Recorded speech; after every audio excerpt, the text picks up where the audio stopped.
சிந்தனை நேர்மறையாக மாறி இறை சிந்தனை வந்து குண்டலினி ஆற்றலை பற்றிய எண்ணங்கள் வந்து நல்லது பண்ணிக்கிட்டே இருக்கும்போது கர்ம பதிவுகள் அழிந்து சிந்தனை மொத்தமும் சகசராவை நோக்கி பயணிக்கும். சிந்தனை மொத்தமும் சகசராவை நோக்கி பயணிக்கும் போது கழுத்துக்கு மேல இருப்பது ஆகாய தத்துவம், விசுத்தி, ஆக்னியா, சகசரா. இந்த 3 ஆக்டிவேட் ஆயிடுச்சுன்னா உடம்புல உயிர் நிக்காது, எக்ஸிட் ஆகும். அந்த உயிர் பிறவி இல்லா பெருவாழ்வை அடையும். இங்கிலீஷ்ல சொல்றாங்க காட். ஆனா நம்ம தமிழ் ஒரு நல்ல உலகத்துல கடவுள்னு அப்படி சொல்லி வச்சுக்கிறாங்க. ஏன்னா இந்த கடத்து உள்ளது இது முத்தொழில். அதுல வந்து எந்த மாற்று கருத்துல நம்மளும் சொல்லி வச்சுக்கிறோம். ஆனா முத்தொழிலுமே வச்சு பேரா வைக்கல. நம்ம அது செய்யற வினை வச்சு பேர் வைக்கல. இந்த கடத்து உள்ள இந்த உடம்புக்குள்ளவும் அது இருக்குது, அந்த மாதிரி சொல்லி வச்சுக்கிறாங்க.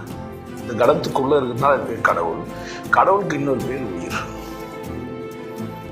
கடவுளுக்கு இன்னொரு பேர் உயிர். எங்கம்மா இருக்குது, எல்லா உடம்புலயும் இருக்குது. உயிரற்ற ஒண்ணு இல்லவே இல்லைங்க, எல்லாமே உயிராலானது. என்னன்னா உயிர் மனம் உள்ளது, மனமற்றதுன்னு இருக்குது. தன்னிச்சையா செயல்படக்கூடியது, தன்னிச்சையா செயல்படாம சும்மா இருக்குது. அக்னி பொருள்லாம் தன்னிச்சையா எதுவுமே செயல்படாது. இந்த கடவுளை போட்டு எல்லாரும் குழப்பிட்டாங்க. நேரடியா கடவுளை சொல்லாம, கடவுள் அவங்களும் புரிஞ்சுக்காம, கடவுளின் பேர்ல நிறைய வழிபாட்டு முறைகளை ஏற்படுத்தி, சடங்குகளை ஏற்படுத்தி வச்சு உண்மையை புரிஞ்சுக்காம கஷ்டப்படுறாங்க. ரொம்ப எளிமையா இருந்து உயிர் கடவுள், கடவுள் உயிர்.